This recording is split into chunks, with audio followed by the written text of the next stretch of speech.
Now, we've been speaking a lot about how farmers and other Australians may have to sell property or assets to pay their tax bill as a result of Labor's new super tax.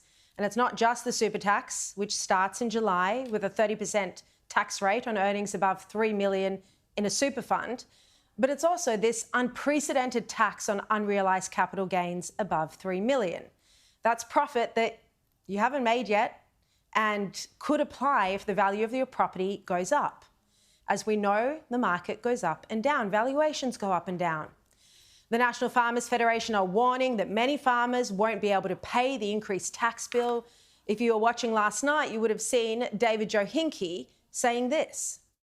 And if it was applied like it is proposed to be at the start of the financial year, farmers would have to stump up an increase that they have no ability to pay and essentially would put their farm at risk.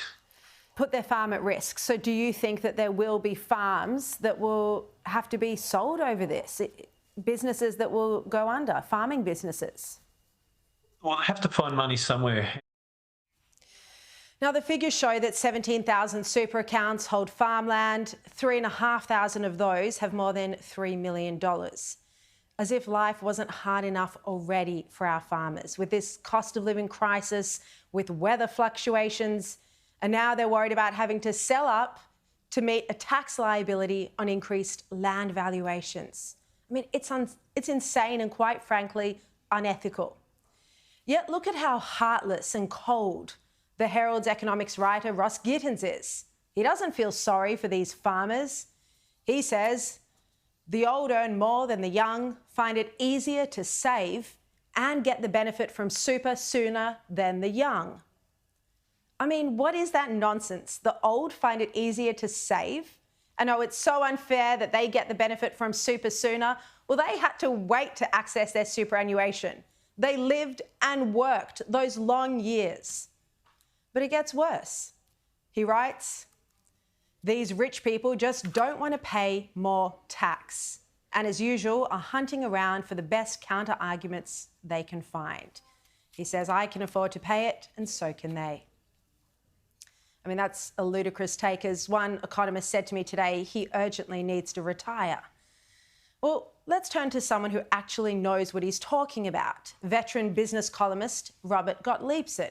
He's written at length about this topic in The Australian, reporting that Jim Chalmers is set to be remembered as the treasurer whose unrealised capital gains tax destroyed the historic 1992 universal superannuation vision of Paul Keating.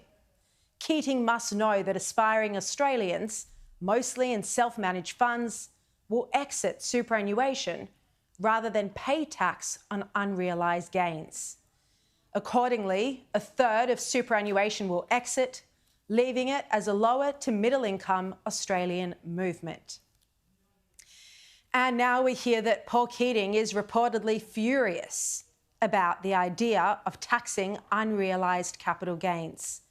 Gottliebsen reports that both Paul Keating and Bill Kelty are preparing to publicly blast the Albanese government over this. Industry funds have told Gottliebsen that Keating is white hot with anger. And Robert wrote, a number of those funds now believe, as a result of receiving an earful of that Keating anger, that in due course the former Prime Minister and Treasurer will go public with a withering blast against Chalmers more intense than any ever directed to a cabinet minister.